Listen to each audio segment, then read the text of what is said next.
আচ্ছা, আপনার কি একটা কথা মনে পড়ে?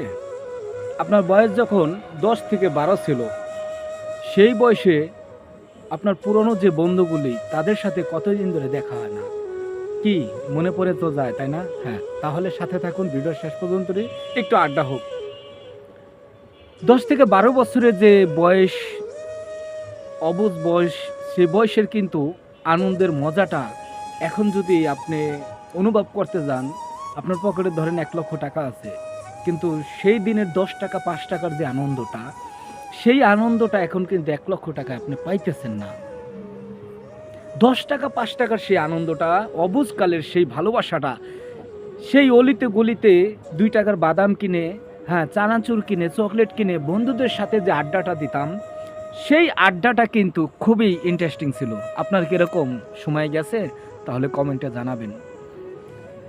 এবার ১২ থেকে ১৪-১৫ ভিতরে উঠতি বয়সের যে আড্ডাটা, সে আড্ডাটা হয় হলো ভালো একটা পোশাক দরকার, ভালো একজোড়া জুতা দরকার, বন্ধুদের সাথে ঘোরাফেরা, স্কুলে আনন্দ ফুর্তি, ভালো খাবারের চাহিদা, মামা বাড়ি, নানা বাড়ি, আত্মীয়স্বজনের বাড়ি একটু ঘোরাফেরা করা।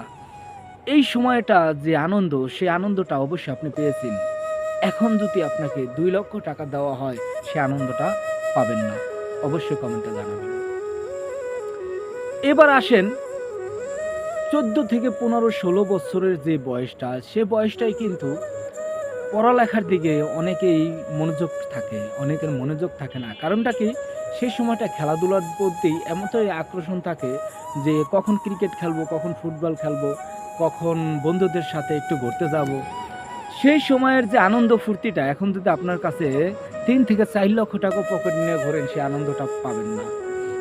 হয়তো বর্তমানে কিন্তু সেই টাকা দিয়ে দামি, দামি খাবার কিনে খাবেন, কিন্তু সেই অবুঝকালের ভালোবাসা আপনি কি এখন পাবেন? আমার মনে হয় পাবেন কিনা, হবে না।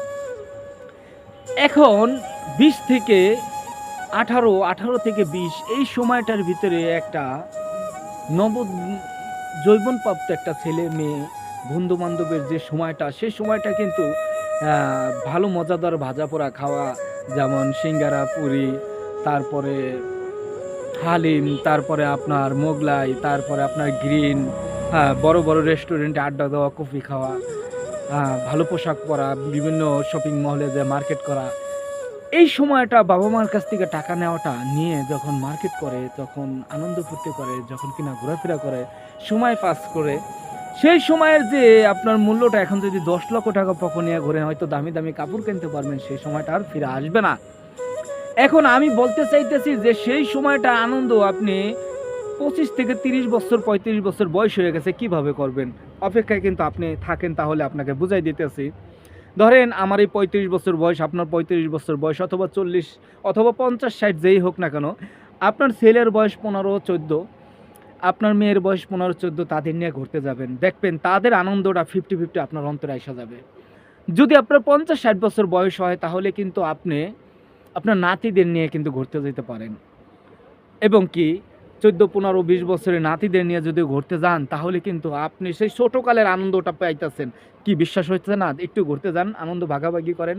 আপনার মনটা একটু ছোট করেন। আপনি কল্পনা করতে পারবেন না, আপনার যদি রোগ থাকে, অর্ধেক রোগ, মনের অর্ধেক অশান্তি দূর হয়ে যাবে। ভিডিওটা অবশ্যই ভালো লাগলে আরও ইন্টারেস্টিং গল্প নিয়ে আপনাদের মাঝে আসবো। কিন্তু একটা লাইক, কমেন্ট করে, সাবস্ক্রাইব করে, ফলো করে, শেয়ার করে দিবেন। ধন্যবাদ।